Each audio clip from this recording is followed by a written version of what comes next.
Howdy folks. So on today's episode of high mileage shit box repair, I've got what I'm pretty sure is a busted spring on my strut, so I'm going to attempt to get that changed. You know, rust never sleeps, as the man said, but I'll see if I can get it off, so we'll get started on that. Okay, so I got her jacked up, and as you can see, that's the sound I thought I heard. So I'm going to get the wheel off, and then I'm just going to soak the hell out of all these nuts and bolts and see if we can get lucky. More later. So naturally we're stuck, so I'm not sure I ever showed you guys this before, but I'll try it again. You just put a board under a little part of that tire there. Okay guys, so that's the way you do it. Just chunk a 2x4 and drop it down just on about a third of the inside of the tire, and it forces it to pop off. It might take this one took a couple of minutes to decide it was coming off, so we'll get these nuts off and keep going. Okay, so here we are. This is not going to be easy by the looks of it. This is rusted pretty bad, so I want to get those two. Sway bar link.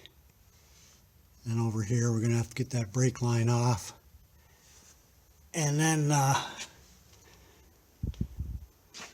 and you come up here and you've got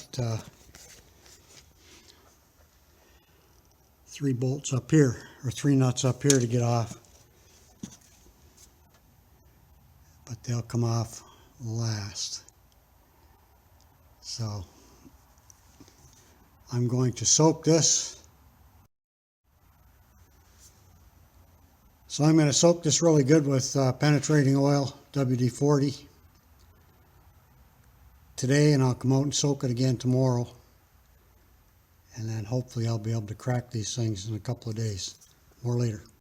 Okay, back at it here. We've been soaking for 2 days in a combination of this 3-in-1 high performance penetrant and WD-40. So let's see if we can get this thing off. Okay, so as you can see, I had to, that stripped. I tried different sizes, and it's not focusing there, maybe too much light.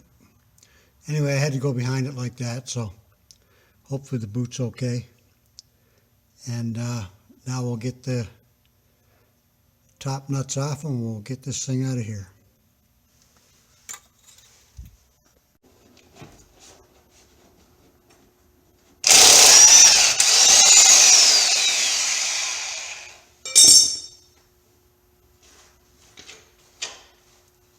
Okay, one down. Set that back on there. All right, guys, so I got that tied up, and next thing we're going to do is get these off. Okay, and there she is, so just be careful taking that down. And these are 12 millimeters, so I'm going to try and find a part number, order another one, and get it back in, and away we go. And I'm not doing the other side. This car is only going for the winter because of the rust. It's just incredible rust. Okay, so you want to get the old sway bar link out. Just get your vice grips on there, and then it'll come off easy that way. But spray it beforehand. I sprayed this 2 days ago. Let's get her off. Okay, so our parts have showed up. So let's see if they're what we ordered. Okay, so it's identical, but I just there's the name, DRIV Inc. MON, so maybe that's Monroe. Okay, and there's the new sway bar link, and it fits.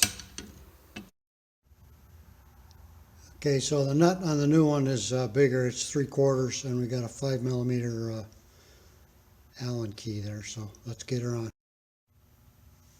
Okay, so the torque spec on these is 55 foot-pounds. Okay, so it's time to get the strut in here now.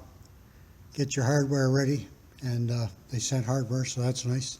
So let's get it in the tower.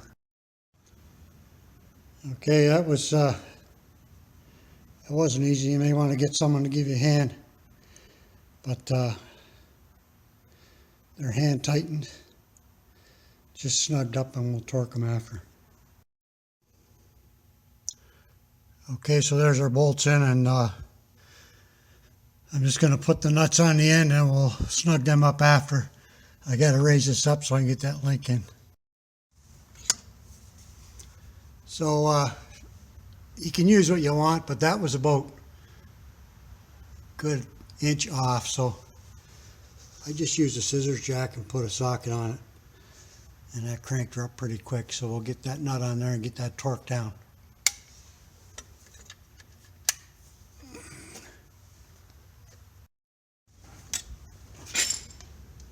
Alrighty, so that sway bar link is torqued up, 55 foot-pounds, and now we're going to put that brake line back on. The only thing is I can't find the nut and bolt, so I'm going to have to hunt around. I did not put it with everything else. That was kind of foolish. Back in a sec.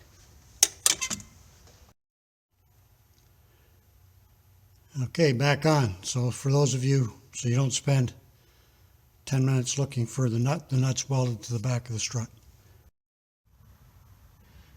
Okay, there we go. So we're going to put the car down now, and we're going to torque the shock tower bolts, or nuts rather, and then I guess we're done. I'm probably going to come back in a week and just double check those just to be safe, because my torque wrench only goes to 160 and they're supposed to be 165. I'm sure it doesn't matter. I gave it extra, so reefed on it past that tick, so hopefully that won't matter. I'm sure it doesn't, but anyway, I like to be safe. I'm a little paranoid that way. So we'll get the tire back on, and wheel back on, I should say. Drop the car, and then tighten the tower, and then we'll take her for a test drive. Maybe, I don't know how much a lot of you care about this, but these are 75 foot-pounds. I always do them to the specs. So there she be, not bad. It looks pretty well the same on each side. It's not bad. It might be out by an inch, maybe not even that, but it does have to, the spring has to compress, so. I'm thinking maybe these weren't original, maybe they've already been changed. Anyhow, we're going to torque these down now to, what's it say there, 29 foot-pounds. And then we're going for a ride later. All right, guys, all done. Just hoping the mess fairy shows up and cleans this up, but that'll be for tomorrow. I can tell you that it's only about 3/4 of an inch higher, and it runs it runs perfect. The handle's perfect, no problem at all. So if you have a car like mine that you're not going to keep, you know, that's under $200 for the sway bar link and the strut shipped to my house. And I would have loved to buy it here in Canada, but I'm telling you, man, they just want to goon you. The prices were just out of this world, so, you know, I have to be realistic. I'm not a wealthy man. So anyway, $200, strut, sway bar link in, and I'll get the winter out of this, no problem. Catch you later.